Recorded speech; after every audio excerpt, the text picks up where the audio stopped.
morning, everybody. Happy Saturday. It is about 8:37 in the morning and I'm heading off to work. So I'm starting this Wheel of D20 vlog a little late because I honestly forgot that one of the books I was reading was supposed to be for the Wheel of D20, and that was The Blade Itself by Abercrombie. This was going to be for my adult read for the Wheel of D20 for the month of February, and unfortunately it is my first DNF of the year. I didn't hate this per se, but I just don't think this is the right time for me to read this book. I was trying to go through my TBR of sorts and figure out like what is more of the high priority stuff, and while this was on the Wheel of D20, it also was for a book club that I wanted to be a part of this year, but I just don't think I'm going to be able to with everything else that's going on. And so I decided about 10% of the way through to just DNF it. And this, though, is a DNF where I would come back to it eventually. The DNFs for the Wheel of D20, they do still count as long as I am like 10 to 25% of the way through the book. I think it really depends on the kind of book it is, but it is totally fine because basically the point is that I want to get through books on my TBR, whether it is completely finishing them or DNFing them partway through and deciding I don't want to read them. Like, that's totally fine. DNFs completely count in this, and I think that this one I just will have to read at another point in time. So what I did start though last night was another book for the Wheel of D20. This one is When the Moon Was Ours by Anna-Marie McLemore. This is for my prompt for a non-binary author or non-binary characters. I don't know right now if there are any non-binary characters in this book. Anna-Marie McLemore is very well known, especially more so recently, for their magical realism in their stories. That is pretty much a lot of what they write, is basically types of magical realism, and they also include a lot of non-binary characters. At the end of 2022, I read their most newest book, which was Lake Lore, and I absolutely loved it. And I've also read Blanca and Roja by them, and I really, really enjoyed that one as well. Both of those did include non-binary characters as kind of the more main characters, but this one's really good so far, and I'm not surprised because I love the way that Anna writes their stories. Very flowery writing, very lyrical writing, very metaphorical, and this in particular has a little bit of witchiness involved in it, supposedly. We don't really know for certain whether or not, you know, some of these characters are witches in any way, but it has a little bit of a witchy feel to it. So this book basically follows two main characters. You have Sam, who is a Pakistani young boy. He is about like basically like maybe senior in high school kind of age, like a little bit older. When he is really young, he meets a young girl who just magically seems to appear in their town, falling out of the town water tower. And that girl's name is Miel, I believe is how you pronounce her name. So Miel literally at the age of 5 falls out of the water tower. Like, she's found coming out of it, and nobody really knows who her family is. Nobody knows anything about her. And essentially from there, you learn that she has this like obsession with the moon. She keeps saying when they find her that the moon is lost, she can't find the moon, all these things. And Sam and Miel create this beautiful friendship and then later on relationship, and basically she lives right next door to him. Like, she is taken in by a woman who decides that she can, you know, take care of a young girl who has no family right now, and they grow up next to each other, and like I said, they do develop a friendship and then later on a relationship. Like, it's within the first couple of chapters that they have sex, and that's a pretty big deal for the both of them. It's like the first time that they're doing that, and especially with each other, and you see how much they genuinely care about each other, and it's very, very sweet and romantic. In this story though too, there is this thing that happens where a girl comes back to town after having been away for several months.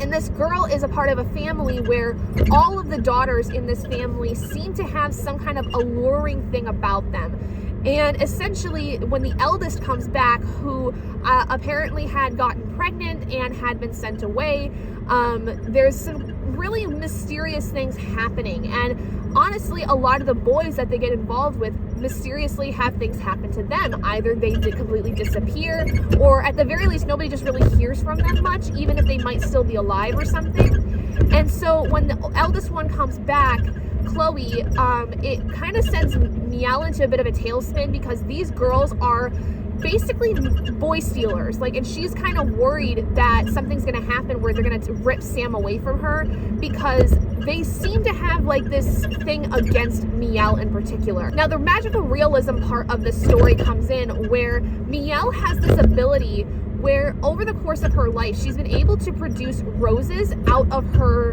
wrists. And they don't really know why that is. They don't really know what's going on with that or how that happened exactly. But especially when she is with certain people or she is feeling certain feelings, she produces different colored roses. And they do hurt sometimes coming out. And there are times where she does have to cut them off.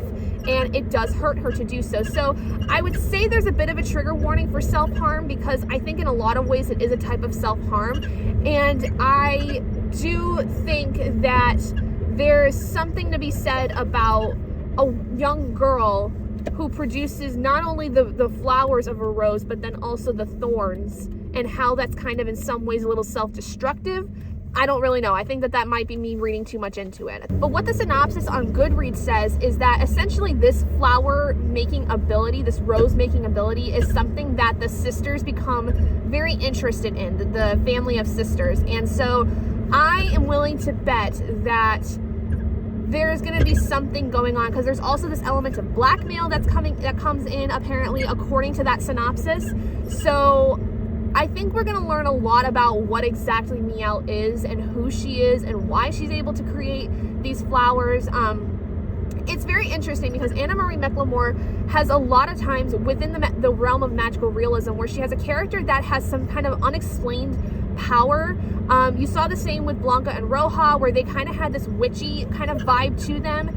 And then also there was like a curse on their family where like one of the sisters was going to turn into like, I think it was a swan or something like that. One of them basically, if they did not find true love or something like that before the other, they would turn into some kind of bird, and that would be what they would be for the rest of their life. And then in Lake lore, the more feminine main character that was non-binary, they also had abilities where they could kind of see things under the lake that was in this town, and so could the more masculine main character in that one. They both had that kind of ability, but the more feminine non-binary character in that story had that to a more intense degree than the other. Not uncommon for these kinds of stories in terms of how Anna writes them, where they have a character that has some kind of unexplainable, undeterminable amount of power, and the story is in some way affecting that or is affected by that. And I'm really excited to see how this one ends up going, because I, like I said, really love Anna-Marie McLemore's writing. This is the third book I've read by them, and I'm very interested to see how exactly this happens with Miel, because I want to know what exactly is it that the sisters want in terms of if they do want her flowers, what is it about them that is so coveted to them? Because it seems like they have something cooking up that they really need Miel for, and I am very interested to see how that is. But I am actually pulling up to work right now, and so I do need to go, but I'm about 30 pages into this, and I really like it so far, so I'm hoping that I will be able to like this more, especially because I've liked Anna's writing in the past. So I do have my Kindle with me, which has the book on it, because it is one of my Kindle books, and I will try to read some during my lunch break. We're getting pizza today at work, and so I should be able to just take a 30-minute lunch break just to sit and read in my car, which will be nice. I haven't had that happen in a while. And then tonight, my husband's going to be gone because it's his grandmother's birthday, and it's also my dad's birthday today. But tomorrow we're going over to see my dad for birthday celebrations.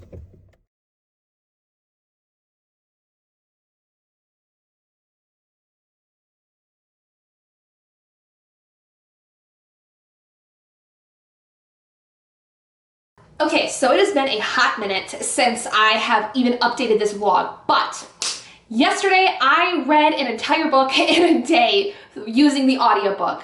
And that was for my next Wheel of D20 read, which was for History Is All You Left Me by Adam Silvera. Wow, wow, wow, wow, this hurt just like I thought it was going to.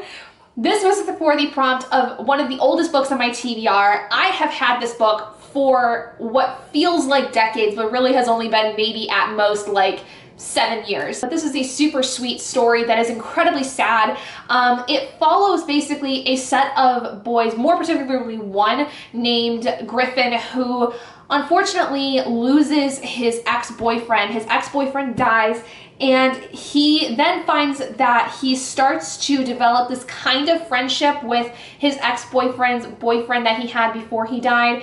And you basically are jumping back and forth between the present day, which is basically right before the funeral, and then, you know, a couple months after, and then jumping back in time to when Griffin and Theo originally get together after having been friends for many years, and their entire relationship leading up to his unfortunate death. And the story is gay, it is wonderfully beautiful, it is well written in my opinion, and is very similar in style, I think, to More Happy Than Not, which was the first Adam Silvera book I read, and if you are not aware, is the book that helped me come out as pansexual. And this book, I think, really hit a lot of strong nerves for me as a person, just thinking about losing somebody, for one, so young, at such a very young age, but honestly, too, about the impact that so many people that we come across that are friends and family of ours, how they can have it that great of an impact in our lives. And this is not something that is very super lighthearted. It is very much filled with grief and longing and questioning and sadness, but it ultimately looks at grief in a very beautiful way, which is the sense that through grief, we will learn so much about ourselves, as much as we will be hurting in the time that we've lost somebody. And it is not an easy process to go through grief, but ultimately, when you are able to finally move on from what grief is, the life that you lead afterward is more beautiful and a little bit more vibrant in some ways, because you have an understanding and an appreciation for human life afterwards, and especially of those that you deem closest to you, and how you don't take them for granted nearly as much as you may have before losing somebody so impactful. And I just think that for a less than 300-page novel, this is so well done. I will say that there were certain times I felt that the writing was a little cheesy, a little bit too pop culture-y for my liking, but that's okay, because that's a style that Adam is just very familiar with, and it is something, honestly, that does connect with a lot of people, so I understand the devices in which that he uses for those kinds of pop culture references and kind of cheesy writing that kind of makes you feel good in some ways, but sometimes it was a little much for me personally, so I did give this a 4 out of 5 stars, but I will say that I definitely will be reading more of Adam Silvera's contemporary work. I have yet to try his more fantasy-based work, but I love the way that he writes very, very much, and so I would love to read more of his work in a contemporary format. For instance, I would love to read the duology of They Both Die at the End and The First to Die at the End, because I have heard that, just similar to how History's All You Left Me, it is sad but beautifully done, and it tells a beautiful story while making the reader die on the inside in some ways because of how sad it is. But very, very happy to say that I did complete this. Now, the next book that I am working on is my other Wheel of D20 book for this month. It's one of the last two, and I don't know if I'm going to complete the Wheel of D20 this month. We shall see, because it's the 23rd. I have a few days left, and one of my books is over 1,000 pages, and I don't have access to the audiobook yet to get through it, but keep your fingers crossed. But the one I'm currently working on is Knights of Ransom by Jeff Wheeler. This is the first book in the first Argentines series, and this is for the prompt of a wrapped gift or a gifted book that I had received. This one in particular was a Christmas gift from my friend Adri at Adriology, and all I know about this is that it is a part of a larger world that Jeff Wheeler has created that is very high fantasy. And from what the synopsis of this says is that it's a very multifaceted, complex story. But I have yet to start it today because I was incredibly busy, and I wanted to wait to start it until I could actually film something for this video, because I managed to get History Is All You Left Me done in an entire day. Like, beginning to end. I started the audiobook yesterday before work, listened to it on my lunch break, which was amazing, and then finished the rest of it in the evening. Like it was almost nonstop, my listening to this book. And so I'm hopeful that Knight's Ransom will be similar in that sense, where I could really crank through a lot of it. It is longer. It's about 200 pages longer than History's All You Left Me, so it will take me a little bit more time. But my hope is that tomorrow during my lunch, I could crank through a ton of it and then continue to do so Friday night. But we shall see. So, with that being said though, I'm gonna go for right now, and I'm gonna get some stuff done before I get started with reading Knight's Ransom and give you guys kind of an idea. It is possible, if I don't like this after a certain point, that I will DNF it, which will still count for my Wheel of D20 stuff. And the last book I have to read is Lord of Chaos by Robert Jordan, but the problem is that this is an over 1,000-page book, and I don't have the audiobook for it right now because I'm currently waiting on it on Libby, and I just don't know if it's going to work or not. So we shall see. And this is one of my least anticipated books right now because it's so long and it's a part of a series that I've been putting off continuing for a while. But at the very least, we'll kind of come to a decision at some point, either today or tomorrow, about whether or not I'm going to start Lord of Chaos sooner. So we shall see. But I got to get going, so I will update you guys again when I've made some progress in Knight's Ransom, whether that's to DNF it or actually read the book.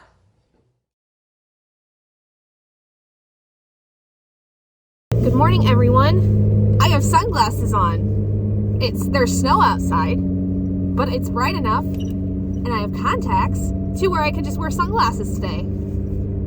Awesome. So, anyway, today I'm heading off to work. It is Saturday. It's about 8:45 in the morning, and I am really liking Knight's Ransom, actually. I'm enjoying it so much more than I thought. And I was on Brandy's live sprints for some time last night, and somebody in chat, Jessica Moss in particular, had informed me that it is actually technically a part of an expanding world that Jeff Wheeler has created, which is the King Fountain world. Now, I kind of had thought about that in terms of the fact that this seemed like it may be kind of almost like a prequel to some kind of like fantasy world, which it technically is. According to Jeff Wheeler's website, this series, The First Argentines, is placed before the main King Fountain series, which is like The Queen's Prisoner and a bunch of other books.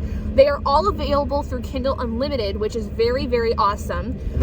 But there are multiple series within this world. And that's very exciting because I'm enjoying the crap out of this book right now. So I do think that I would like to read more. I think after reading this one though, I would like to actually start, if I'm gonna read more from him, I would like to start at the very beginning as what is recommended by the author himself in terms of the reading order, starting with the King Fountain series with The Queen's Prisoner, which I think is so cool that he actually set out some time to write out what he believes to be the best order in terms of reading his own work. Because like there's some things, I guess, in the First Argentines series that has Easter eggs and references to things that are in the King Fountain series that you really wouldn't pick up if you had read it like myself for the first time, like as the first book. But it doesn't spoil anything too for what is in the King Fountain series. So it is a good place to start if you want to start with the prequel, in a sense, the prequel series. But it is actually better to start with the King Fountain series than it is to start with the First Argentines, which makes sense. It reminds me a lot of how like the Cosmere works, right? Like with Brandon Sanderson, there's a certain order, all that good jazz. So definitely we'll be looking more into this. So I am about halfway through this right now, and I really like it. It is basically a story that is about a young man named Ransom, and you see him from when he's about, I would say like, I don't know, like five or six, something like that. And in the prologue, you find out that his father had basically like used him as a prisoner ship with another kingdom that his father was warring with. And it was thought that this kid was gonna get hung, and that he was going to be killed by this king because he was a prisoner, and it was going to be a way for them to start a war or have something continue, basically. Well, that king decides that he's not going to do that, and he actually takes him on as his ward and treats him like a son. And instead of calling him by his given name Marshall, the entire place calls him Ransom, because he was kind of held almost for ransom, but not really. Now, fast forward about 5 years later, the king dies that was taking care of Ransom, and essentially everything's being disbanded. He actually gets sent back home for a little bit, but his father wants nothing to do with him because he sees him as kind of like a defector, in the sense that he liked being raised by that other king, which honestly was kind of off-putting because of the fact that, like, you literally sold your son off to somebody else, and that man decided to take care of him when you didn't want to father him. Like, make it make sense. His mother, though, decides to send him off to one of her cousins, who is going to train him to be a knight, which would, earn him some respect, and also it would keep him safe, because they don't really know what else to expect with the fact that there's other kingdoms that are looking to get into some fights and stuff. And so she thinks it would be best for him to go off to train to be a knight, to then keep him safe for at least some time, but then that way too he could gain some respect by being a knight and fighting and all that stuff. And he would kind of have like a purpose in life in some sense. There's some trials at the very beginning of his time with his cousin, and because apparently his cousin like runs a school for knights essentially. So he ends up, befriending some people there, and it's basically the story of like him growing up and kind of taking on this role as a ruler of sorts, because then what happens is, after this huge war breaks out, he is being asked to possibly marry a girl that he basically grew up with, whose name is Claire. Now, what's really cool is in this book, we get little journal entries from Claire, like at the end of every chapter. So you get to kind of see some of her perspective of how things are going and why certain things are happening, or what happened to her, especially in the time between, when everybody was growing up, basically. And Claire is like 5 years older, I think, than Ransom, which is interesting. I've not found an age gap story in a while that has had the female character be more older than the male character. It's very odd. It's very different than what I've seen from other books and other, especially fantasy work. This story is like the first, again, in a series where I believe it is dictating the overall like rulers of the world of King Fountain, how that kind of came around. Similar to kind of like if you are a fan of the Game of Thrones series and you read Fire and Blood, it's kind of basically like that with the Targaryen history. This is kind of in a similar vein, where it's outlining how exactly the King Fountain world got set up, in the sense of, by the time King Fountain starts, how the ruling family gets involved as the ruling family. I like the way it's written. It's not super complicated for a high fantasy. It definitely has a YA feel, I think, in a lot of ways, which I think is the demographic that it was going for, which I think is fine. But it's also not super juvenile for a YA, if that makes sense. It's actually really fun and interesting, and I'm really enjoying the heck out of it. Like I said, I'm halfway through it right now. I have like 3 hours left of the audiobook in particular, and so I will be able to finish it tonight. My biggest worry, though, is that I want to at least start Lord of Chaos, because it's my last Wheel of D20 book, and technically this video is supposed to go out today on Saturday. And I haven't even picked up Lord of Chaos yet. But I could push it off to maybe Monday if I really needed to. I know that tonight, at the very least, I could finish the Knight's Ransom, and I could start Lord of Chaos. Whether or not I'm gonna finish it by the end of the month also is another thing. I do have a rule where if I can get through like a good chunk of it before, I think it's like if I can get through 75% of it before the end of the month, then it counts as completed, because I wouldn't have much of it left at that point. But this book is also like over 1,000 pages, so I would have to read like 750 some pages or more, depending on how exactly much there is, before I would be able to have it completed. And I don't know if I'm gonna have that. Like, I have some things I have to do this weekend, but I'm not like going anywhere like to my parents or something. I just have some appointments tomorrow and Monday. Like I have therapy Monday, I have an appointment Monday afterwards, and then I have a nail appointment tomorrow, but I don't really have anything else I'm doing, so I think I could do it, but I also have to film for this next week and edit and stuff, so I don't know. I'm kind of concerned in the sense that like I could basically lose this first round of Wheel of D20 for the year and have to throw on another prompt for March. So I will make the decision of what to do when I get to it. I think.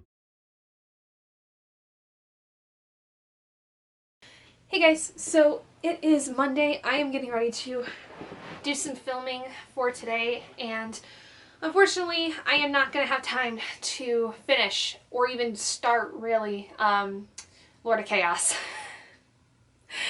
I'm not surprised. I'm not surprised that this is how it turned out, because once I got about halfway through the month, I had a feeling I wasn't going to be able to get to this one. But yeah, so unfortunately for the Wheel of D20, I did lose the first round of 2023, which is fine. That does mean that in March, I will have to go up to 6 spins for my March TBR, which it is what it is. Before I end this video, I just realized that I forgot to tell you that I did finish Knight's Ransom though. I did give it a 4 out of 5 stars. Was not really that bad actually. I really did enjoy it, but I did feel like I should just go back and read the rest of the books in terms of like the rest of the world. This is a much more expansive world than I thought it was going to be, so I definitely would like to go back and restart by reading the first book in the world and then make my way back to Knight's Ransom and read it again later on to see if I can pick up any Easter eggs specifically in terms of the later story. So anyway, hope you guys did enjoy this video. If you guys did, please do give it a big thumbs up. And if you haven't already and you'd like to be and would like to see more content like this, go ahead and hit that button down below and subscribe to become an owlet in our flock. And I will see all of you guys in my next video. Bye guys!